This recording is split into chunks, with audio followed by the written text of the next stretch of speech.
Let's see some attack scenarios. Session hijacking.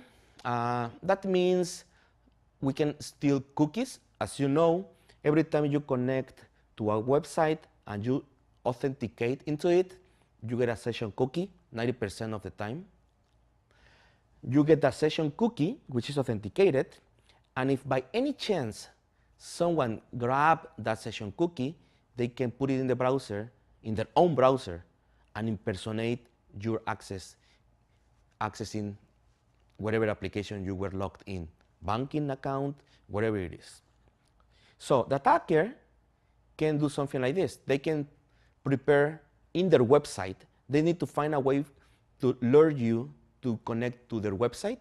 When you go to that website, probably can be a blog teaching you how to cook, a blog teaching you how to buy soccer, tennis. As long as you go to that website, he's going to load the iframe. This iframe is invisible. You can see the height and width is 0, 0. That means it's not going to be shown into the web page, but behind the scenes, the iframe is going to connect to the hacker site, and the document.cookie is going to be sent as part of the content. That means that if you are in a banking session and you try to visit in the same browser that specific website, it is going to steal your cookie and it's going to send it to the attacker. At that point, the attacker can use your cookie and impersonate your access. This is another example that you can also put it in an image. So the attacker is saying, okay, here is my image, and the image is going to connect back to the attacker's website. Again, connecting to HackYou and concatenating the document.cookie. Keep in mind that this specific injection is in your browser, in the victim. We are accessing that specific page and it is redirecting us. Our browser is executing those attacks. And therefore, our browser is the one who has the cookies and those are being stolen. I'm going to talk about also the same origin policy in a second, because that's another very important topic that we need to discuss. Okay, here is another attack, browser redirection. As I said, the attacker can put an iframe, and instead of stealing your cookies, he's going to say, connect to my website. Your browser is going to connect to the hacker website without even knowing it.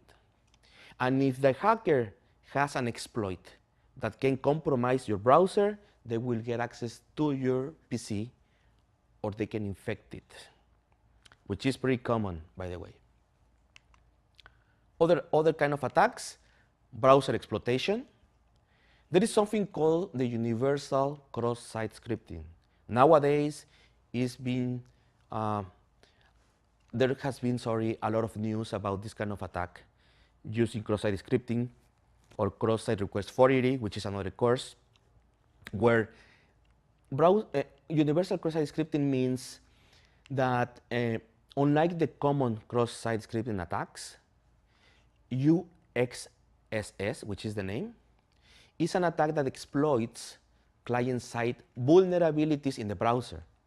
With cross-site scripting, as you remember, we are just executing JavaScript code, right? But in this kind of attacks, the attackers are exploiting vulnerabilities in the browser or in the plugins installed on that specific browser. Once they exploit this vulnerability, obviously there is a connection with cross-site. That's the reason it's called universal cross-site, because that vulnerability in the browser, they will use cross-site scripting attacks to trigger those specific vulnerabilities. Can be JavaScript code that can crash the browser or gain code execution. That's very common, and we have a lab about universal cross-site scripting with a recent vulnerability that attackers can be able to bypass security controls. Actually, that vulnerability that I was just describing is able to bypass what it is called same origin policy. When we talk about browsers and websites, there is a concept known as same origin policy. That means, let me explain you an scenario. Let's suppose that you have your session in a bank, online banking, right? Here is your web page.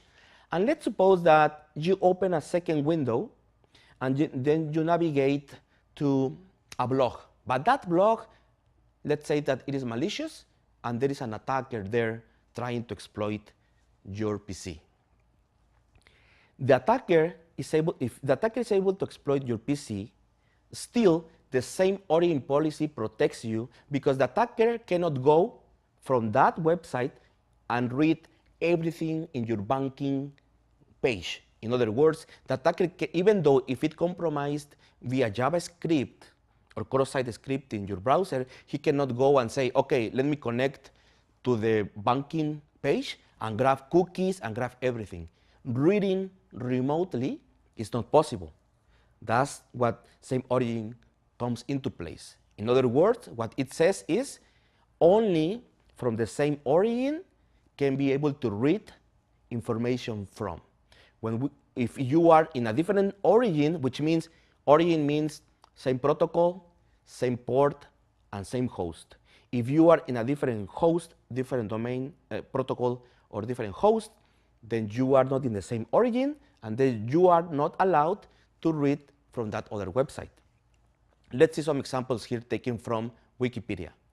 Let's say that we have this specific URL. If we try to validate the same origin against this URL, we can see that the first one is success because it is the same protocol, HTTP, it is the same host, www.example.com, and it is the same port, 80. The second one is exactly the same. We can see that the second one even have a different URI. It is other instead of page, but it is the same protocol, same host, and same port. These 3 points are the ones that decide if it is the same origin. The third one is the same, but the fourth one is a failure. And the reason it is a failure is because you can see that the port is 81. Since it is the port 81, and the origin that we are comparing is port 80, then it's not the same origin. Same for the next one is a different host. You can see that in that one is en.example.com, and our main URL is www.example.com. It's the same domain, but different subdomain, and just because of that, it's not the same host, and it's not the same origin. And well, there are other examples. Internet Explorer, they don't rely on the port, they rely on zones. It's a kind of different approach, but similar idea.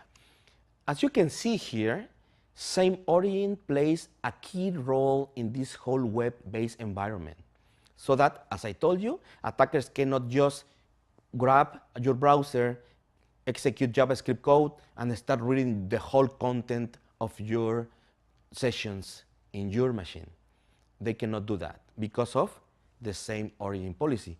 Unfortunately, the attackers find ways to bypass this control, as we are going to see in one of our labs, how they can bypass same origin policy via a universal cross-site scripting attack.